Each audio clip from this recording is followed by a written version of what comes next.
Welcome to Pitmaster, an Old Virginia Smoke podcast. I'm your host, Luke Darnell.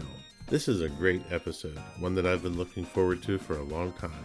This week, we sit down with one of the greatest of all time, Travis Clark from Clark Crew BBQ. This guy has won literally everything in barbecue, and in a very short time frame. If you want a masterclass in the mindset needed to be a championship pitmaster, you won't want to miss this episode. Please join me in welcoming Travis Clark.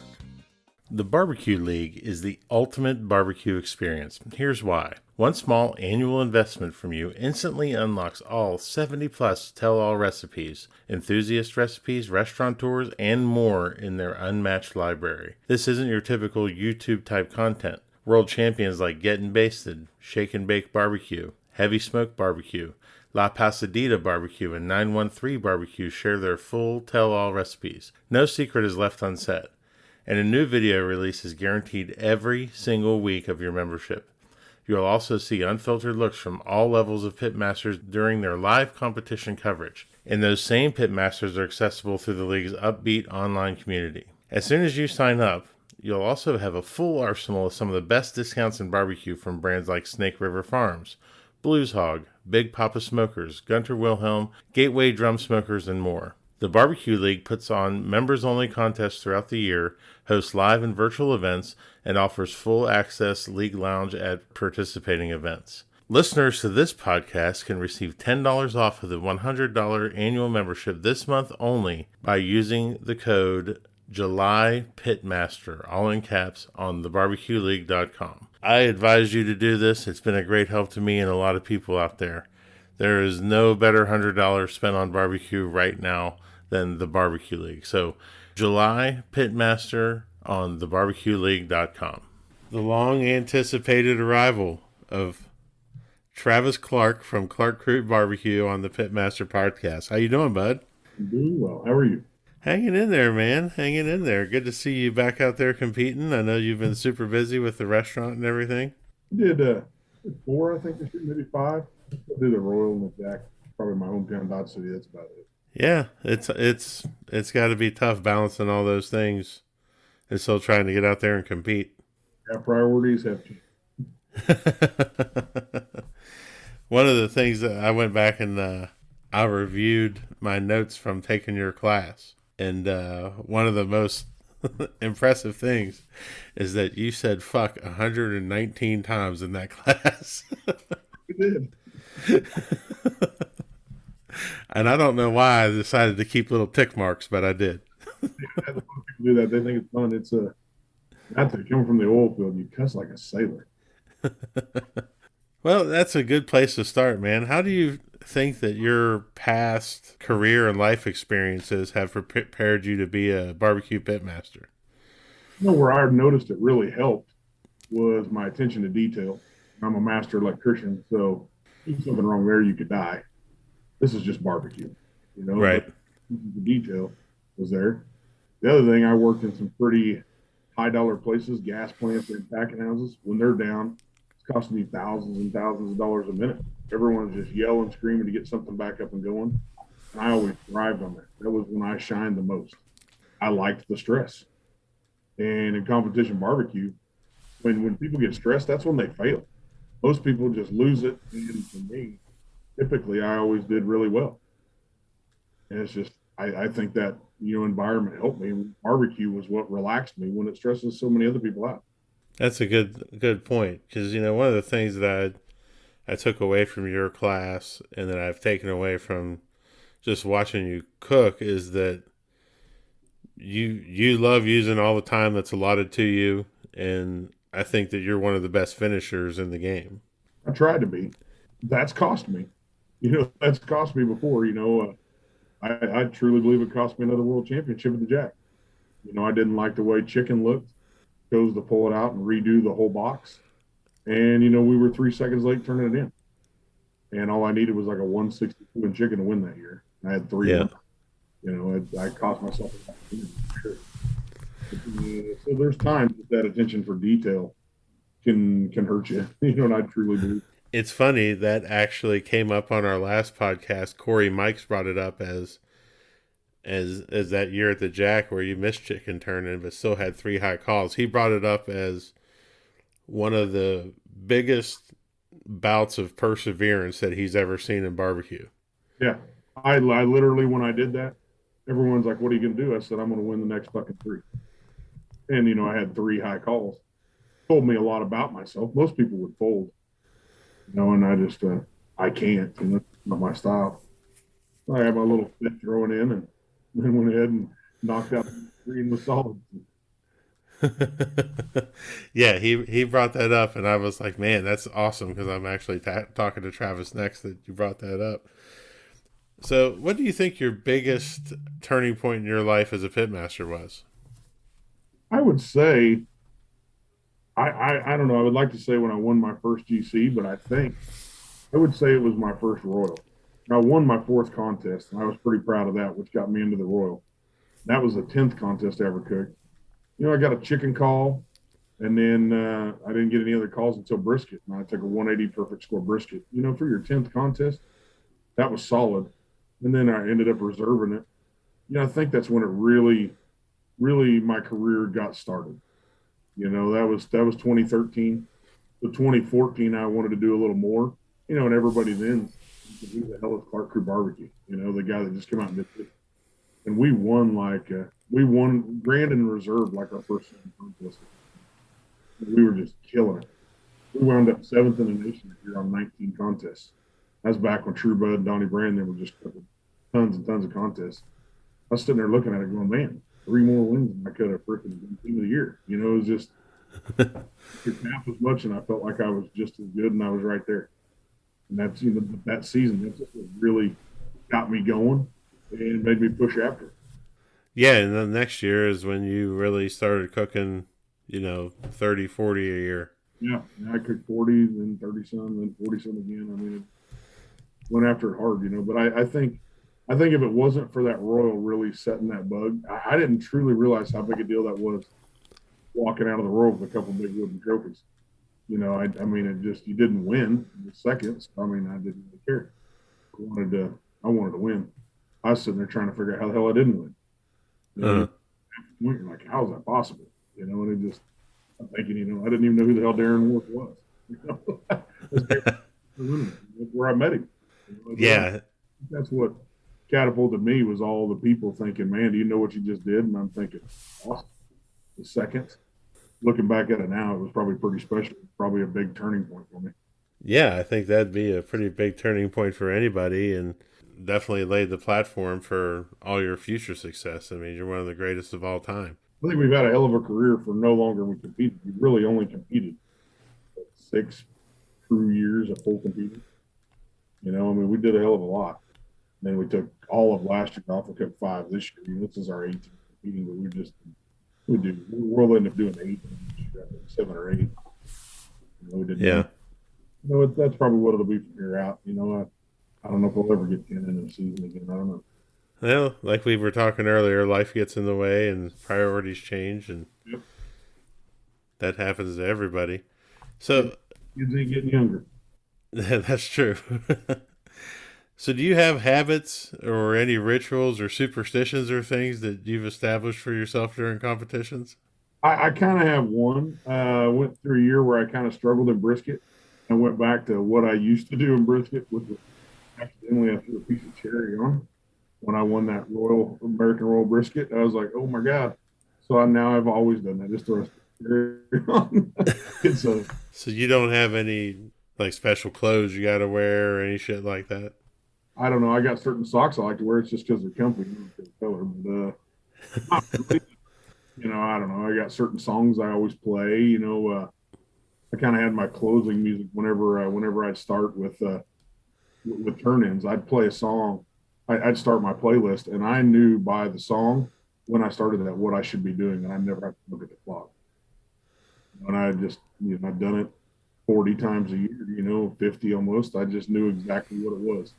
When Kid Rock Cocky came in first class and brisket, no matter what I was doing. So it was probably that, a stick of cherry went on, but my biggest, I don't know, I mean, ritual, anything like that is probably just my schedule. I mean, I'm so methodical about what I do all the time. I never change. That's what I took away from your class. Another big thing I took away was how you did everything every week the same.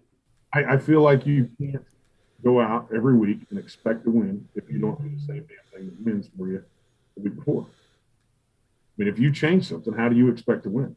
I pull into a contest and I don't expect to beat you or beat anybody else, but I pull in expecting myself to win. Right. I'm in that mind frame when I leave the house. When I leave the house, I'm expecting to win. If I didn't expect to win or a damn good shot of winning, I'm not going. I mean, I'm just, that's, I've lost that edge. Why keep doing it? Right. And I think that confidence is a big when you see cooks that are struggling, especially newer cooks and stuff, and just a total lack of confidence. And some cooks never get it. Is there any advice you give to people to improve that? I mean, I think you have to believe in yourself. I can remember my very first contest I ever did. I knew who Butcher Barbecue was by their injections. That was the only reason I knew it. My very first contest, he pulled in this big rig, fancy truck and a red trailer, all looking. And I remember standing there talking to everyone. I was just so happy to be there talking to everyone. And they're like, "Oh my God, Butcher's here. We're screwed. Oh my God. Oh my God." And I thought, "Who the hell is that?" And they're like, "Oh, it's Butcher Barbecue." I'm like, "Oh, hell, I use his injection." So, I mean, at the time I was using it. And I remember going in the trailer telling my ex-wife, Kim, I said, "Like, you watch." I said, "One of these days," I said, "then people say that same shit about me when I pull it." I mean, first contest I ever did. And she's like, "Okay." And I'm like, "No, for real. They will." And that next day, I got my first 180 pin in my first contest I ever cooked. Man, I mean, what's crazy is first contest I did was the first time I ever cooked on that pit, first time I'd ever cooked a brisket, first time I'd ever cooked ribs, first time I'd ever cooked a pork belly. I'd done chicken, but on a Weber grill. First time I did everything. And I come out of there, with like a second place ribs and a first place with a 180. It was like, holy cow. And I mean, I've always had that mentality. Whether I was trap shooting or anything, I knew I was going to be the best. Trap shooting. I didn't know you did trap shooting. Yeah, I used to do it a lot. So I went deaf in my left ear. I went to work for One Oak, took a hearing test, and I'm like, good Lord, you need to see a hearing specialist. They went in and did it, and the guy looked at my deals, did a test, and looked at me and said, "Shoot a lot of guns?" I said, "Hell yeah, I do." I said, "A couple hundred rounds every Sunday night." He said, "Yeah, you're deaf." Kind of into that. I always wore earplugs, but I should have had earplugs in and earbuds. So my left ear, my hearing is not amazing. Hell yeah, 100 rounds every Sunday. I was proud of it. Oh, yes, I do. And then he's like, "Oh, you're deaf." Damn it. Let's switch gears here a little bit and talk about gear and stuff. What's one of the best investments that you ever made in competition barbecue? The best investment I've ever made is a class. I mean, if you're going to spend X amount of dollars on something, that's what I do. I'm not kidding you. When I say I took a class, I took a rod glaze class. I didn't even have. I left his class trying to find a Jambo, which I come to find out were tough to find, and I ended up building a pit that was pretty damn close to one. But I mean, I went to that class literally standing out of the pit, reading his notes, trying to figure out how to do this contest. And I come out of that thing with a couple calls and a 180. It was just to me. I mean, I look at that as gear as far as equipment. I would say a Cambro is important. I would say a good spatula is important. I would say a good spray bottle is important. Things like that you don't think is a big deal. And just not having a malfunction and knowing something works. And it's like a pump up spray bottle. The orange ones that I use, Yeah. that door's open and I can spray and close in a matter of seconds versus opening it and having to sit there and pump it. Imagine that 10 times doing that. How much time that door was closed that didn't slow my cooking process down. It's little things people think, oh, that's $30 spray bottle or $20 spray bottle. I'd pay $100 for it if that's what it was. I truly would. It just all those things matter. I truly think they do. I think a good temp gauge on your pit, not using the one that just comes on some generic. I use a good filter to put in there and calibrate that sucker. Having multiple of those in your trailer, wise investment. I've had one go bad that I had calibrated, and I looked at it and I could feel my pit and like, that ain't right. Unscrew that thing, screw another one in, and be like, oh yeah, there we go. Well, that's a big deal. I think things like that are just investments that if you're going to truly get into it, you got to have it. You got to have it. I would agree, especially on the tell truth thermometer. It's always good to have a backup. I run a spit jack injector, and everyone says I run that because I was an electrician for 20 years. My hands hurt. Trying to pull your hand way out with them plastic ones like that just killed my hands. So I run that little pistol grip one just because it just feels better for my hands. My hands don't hurt all day. I mean, there's reasons for it. I used to, when I would help Rod run the pit of his classes, I'd stand in the back and I said, and I'd ask a question. I said, Rod, is it true that a spit jack will give you about 5 extra points per contest? And he's like, no, that is not true. And then people be coming up to me, they're going, does it really help you in points? I was like, yes. Oh my gosh, that's so funny. I had Rod on here, and that was one of my favorite interviews of all time. That guy's amazing. Did you trip, man? I love that guy. He's my favorite guy in barbecue. Would you say he's the one that's impacted your life the most in barbecue? Oh, hands down, hands down. I took his class. Like I said, I didn't even have a pit. I went and took it. And I mean, I took notes. I asked questions. I after the class, I had more questions. I asked him. He answered them. Then as I got to cooking, I talked to him once in a while. We kind of become friends. And I started, like I said, I started doing good fast. And Rod asked me, "Do you want to come run the pit at my class?" I was like, "Yes." So I started running his pit. I probably ran that pit at his class probably at least 10, 12 classes. And every time I did, I learned something. And at the time, people were out there like, "Oh my God, I can't believe you're running the pit of this class." Because shit, I was friggin' team of the year. I'm running team of the year, and I mean, I would still stand back there and learn something.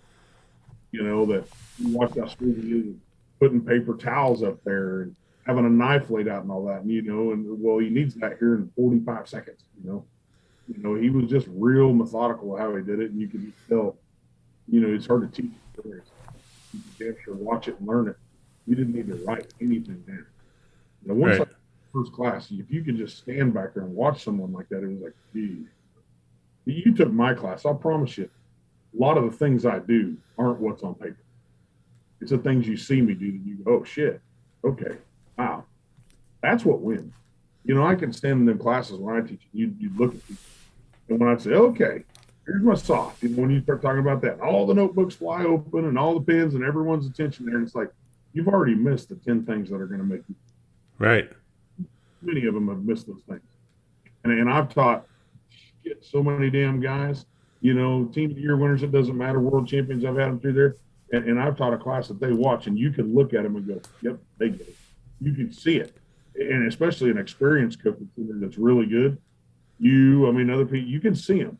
They're not the beginners. You can see them like, oh shit, no, they're the ones going. I never thought of that. And it's like, oh, there you go. You got it. Right there was your money's worth. Right there. That's I have one of those from Rob, and I just always looked up to the guy. I've got a lot of people you could say as mentors. I've talked to Darren. I've talked to Sterling about 10,000 times. It's same thing that goes both ways. Good teams help each other. I don't think any good team is going to give you what they do, without you putting forth that effort. If you're the worst freaking chicken cook in the world and you're out there every week trying, damn well every one of us is going to say, dude, what do you need help on? Here's this. Right. I'm not just going to give some new. Hey, message me. Hey, you care to share your recipes with me? No, I don't. No. I've gave my recipe to people that have just, you can see them trying and struggling. You always a joke. If I saw somebody just finish next to last on the Jambo, I was calling them. I'm like, all right, we're embarrassed. Let's figure this out. Yeah, that's so funny. I had an experience like that this week with a guy that I've gotten to be friends with, and he sent me box pictures, and I was like, we need to talk. Yeah. And he's like, what do you think? And I'll be like, those are shit. He's like, I was like, dude, those are trash. I was like, look, here's mine. And I'd show them some, they're like, oh my God, wow. And I was like, I look at the ones on the people posting. You don't see a lot of good teams posting their pictures anymore. And I still get a bunch. I get 4 or 5 a week people sending me from a contest still. And I think, damn, that wins? Wow. It just blows my mind that I just think, it's like it's slipping. That stuff is slipping. But, I don't know. I don't know. I think they must be cooking good food or they wouldn't win. But you look at the appearance of a lot of that, and I just think, Right, and appearance points for me, they're free. Yeah. It may taste like shit, but it's going to look beautiful when it goes in. Oh, not just appearance point. When I lost my first world championship, every point matters. And I mean, every half a point matters just as much. Yep. So when you're having an issue, when you're having a meat issue, who do you call? It always used to be my buddy Wade Reeder. Wade's ran the pit at my class, what, 20, 25 times. I don't know Yep. how many classes we've taught, 20 probably. Wade's ran the pit at almost all of them. Rod ran it at my first one. Wade's ran it at pretty much all the other ones. Me and Wade used to, when I worked for One Oak still, I talked to him every single morning on my way to work.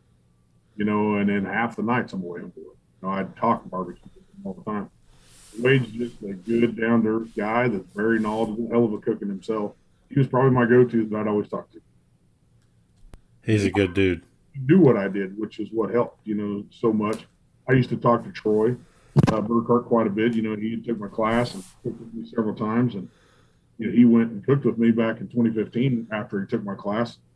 Shit, I just let him a pan of pork and said, you know what I do. Here you go. I was struggling in brisket one other time, and I let him go cook with me out in Colorado. Denver, one of the first cooks of the year. He was helping me season everything. Like I said, I'm rolling through pork. He's doing brisket. He's like, you still season the same? I was like, oh, I haven't been seasoning the back of my brisket. He's like, what? Why? I was like, shit, I don't know. Just cook it off, when I wrap it and everything. I just, I haven't been. He's like, shit, man. He goes, my brisket got better when I did that, and I sit there and I was like, really? I sat there and I thought about that the whole night. And that brisket was sitting there and it wasn't seasoned. I got that thing out, flipped it over, and I re-seasoned the bottom of that brisket. We won the contest the next day, and my brisket scores back. Change my au jus. Yeah. Flavor of my au jus. I'm laying there at 3 o'clock in the morning thinking about that. Really helped me. What am I missing? How can I be the best damn cook in the world out there at the time? And I'm thinking, I'm missing something so simple as that. And I just caught someone saying it. And the next day he tried my brisket. He's like, oh, my brisket's freaking badass. I said, yeah, I re-seasoned it last night. He's like, what? I didn't do it right? I was like, no. Flipped it over and I re-seasoned it back. And he's like, oh, you fucker. He's giving me shit. He's like 2 o'clock in the morning. I'm like, I got to do it. I got to do it. That's what it is. I got up, gently flipped that sucker over, and seasoned the back of it, and then hammered down and won that contest. Man, that's a great. It is the little details, man. If you were doing something and it always worked, and it's not working now, chances are you've changed something you don't even know. I'll sit down, and that used to be good for me. I'd sit by my fireplace. That thing would be running. I'd be sitting there and I'd be thinking step by step. I could close my eyes, down to the damn cup where I had it out, the strainer I had out, the injector I had out, the seasonings I had out. What order did I put them in? Did I change the order? I can just close my eyes and I think about everything. 4 times than not, I could think of what I was doing. I was like, oh my God, I didn't grind sweet money this week. I shook it straight out of the damn shaker. I always ground it before. Pecan ribs, simply marvelous pecan. I always ground it. And I'd be like, oh my God, I didn't grind it this week. Oh my God, and you'd be sitting there thinking about it, and those little things like that. Where did you miss a step? What did you miss? And I mean, it was more times than not. You could think about it. Rod was really good. I could call Rod and talk to him if I was struggling in something, and he was the one talking about it. He's like, you changed something. So I've watched you cook. I've heard you teach. You are definitely a gut feeling cook. You're not a process guy. You're a wrap on color, pull on feel guy. How do you relate to those gut feelings when you're cooking? I roll with it. More times than not, if I if I reach in there and feel it, and I'm like, man, it's time. If the temp ain't there, it's like, man, it's just time. More times than not, I'm right. Man, I don't know. I've always done that, but I do it everything I do in life. I mean, we joke around, like my kids would joke around about NCIS. Gibbs' gut ain't never wrong. I mean, we joke about it all the more times than not. My gut.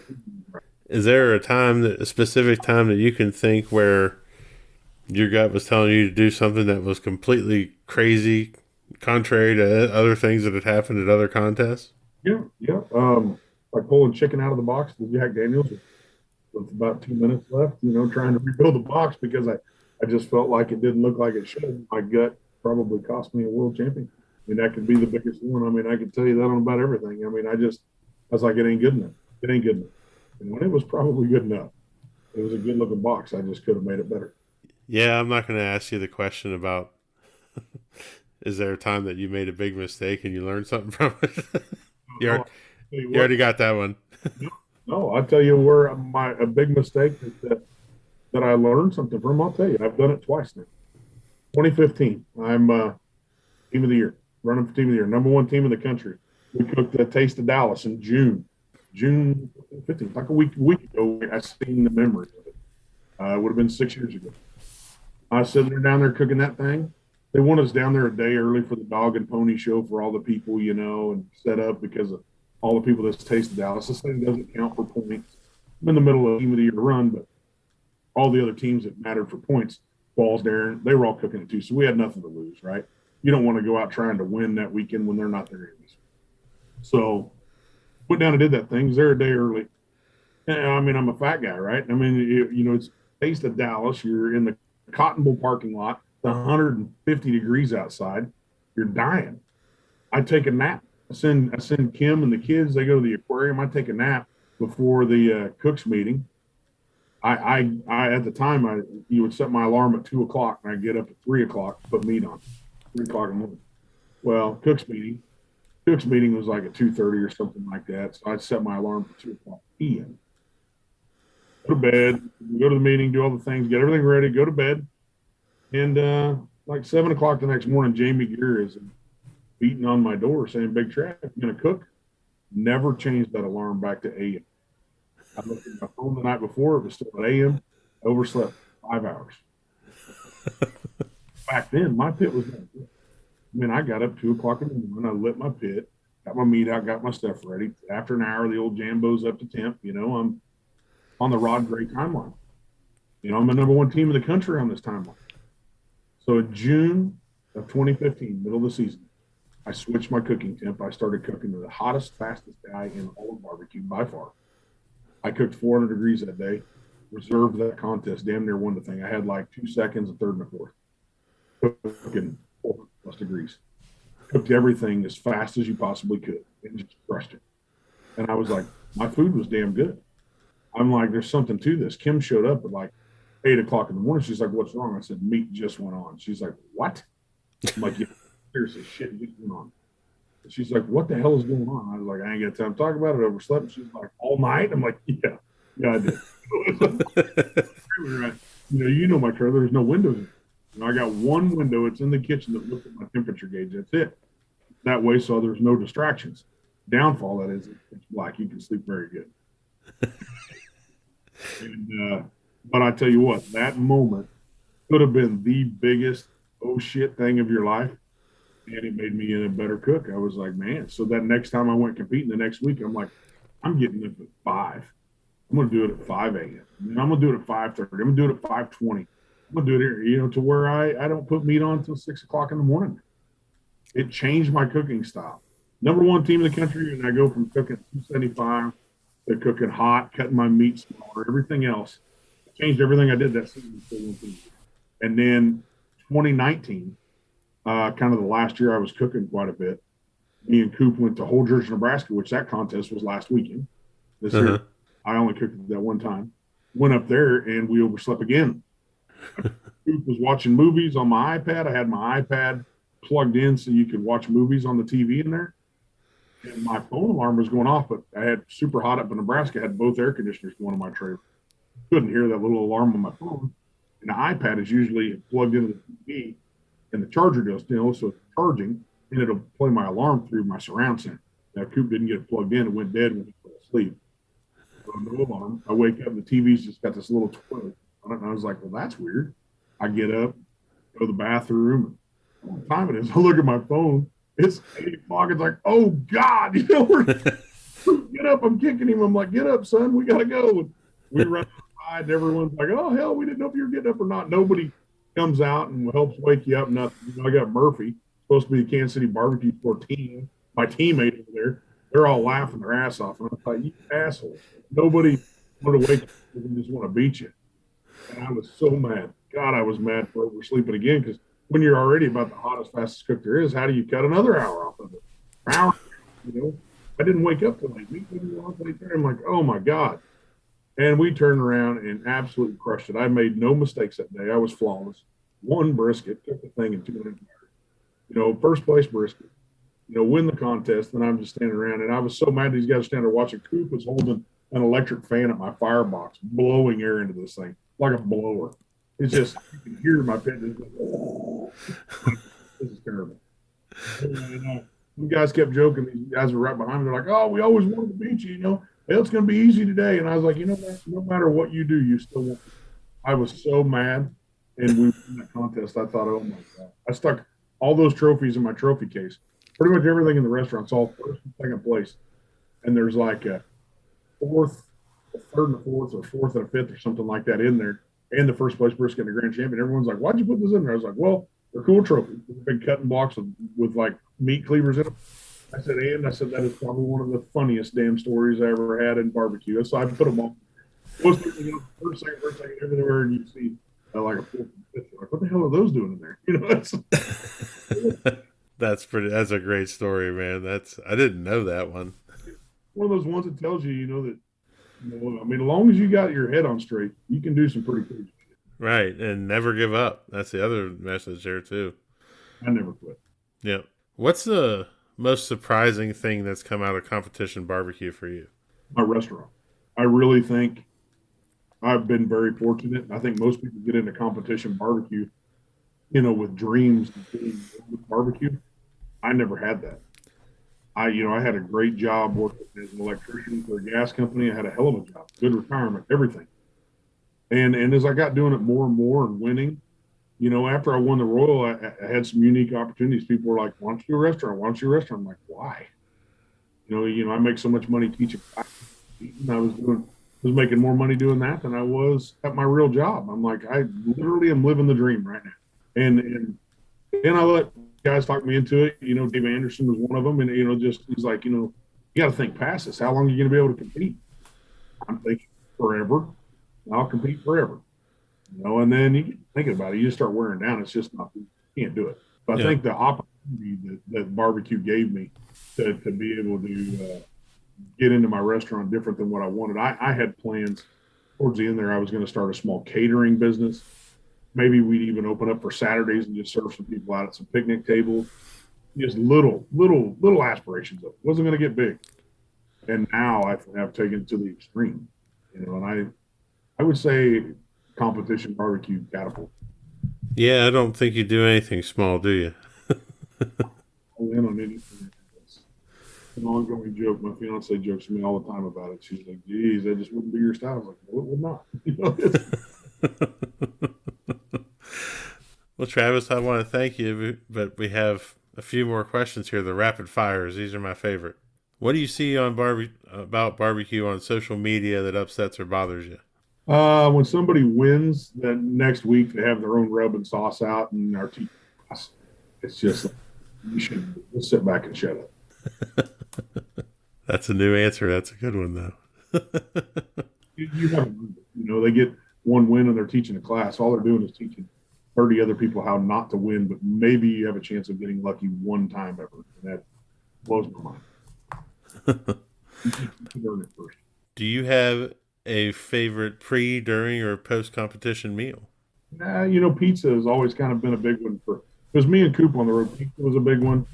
If we win, probably some ice cream and sprinkles and burgers for the winners. Do you have a favorite present that you like to give to people? Coop did. Coop used to give out Twinkies to people all the time. I just assume Twinkies. Yeah. Man, that's pretty funny. All right, last one.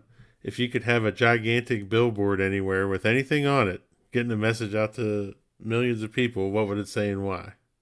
About barbecue? About barbecue, about life, about anything. Probably my favorite quote, and I'll quote Vincent Barty, says, "It doesn't matter who wins or loses, why do we keep score?" That's a good one. Guys out here that are constantly just, oh my God, this, and this. You know what? At the end of the day, I'm not into participation ribbons. I hate that shit, That's a good one. I'm glad you didn't say pole to pole or hole to hole, but never pole to hole. And I'm telling you, when I taught that to son, it took him a long time. I said, if you're sleeping on the mall, son, I told him that. I said, okay, son. I said, you sleep pole to pole, you sleep hole to hole. Never sleep pulled over. He's like, "What's that?" He's like, Dad, what's he figuring out? Oh, ain't wrong. All right, Travis. Well, thank you very much. Where can people find you online? Where Yeah, any sponsors you want to hit? yeah, I don't really have a ton of sponsors anymore that I don't compete, but I mean, same guys I always do business with. Yeti, the Kansas City barbecue store. Those guys are hands down the ultimate. They're the best. You can find me clarkcrewbbq.com. Travis Clark on Facebook. I got the Clark Crew Barbecue page on Instagram and Facebook. But find us on there. We got a lot of fun stuff coming up. Getting ready to cook the whole hog too. That's gonna be fun. Sweet, man. Well, I can't wait to get out that way and try the restaurant and see you. It's been too long. Start a new deal the last Tuesday every month. We're gonna do like a pitmaster dinner out on the patio. We're gonna cook whole hog and serve it to like 80 people out there with a private band and everything. It's gonna be freaking cool. That's awesome, man. Well, thanks a lot, dude. Appreciate it. Have a good one. Thank you for listening to Pitmaster, an Old Virginia Smoke podcast. Be sure to subscribe and like the podcast, rate the podcast, and share it out with all your friends. Also, be sure to check out the Old Virginia Smoke YouTube channel as well. We will have another episode for you next week. For companies interested in advertising, please contact Old Virginia Smoke directly via www.oldvirginiasmoke.com. Pitmaster, an Old Virginia Smoke podcast, is edited by Chris Sedenka. Pitmaster, an Old Virginia Smoke podcast is a property of Old Virginia Smoke LLC. All rights reserved. Copyright 2021. Yes, Old Virginia Smoke.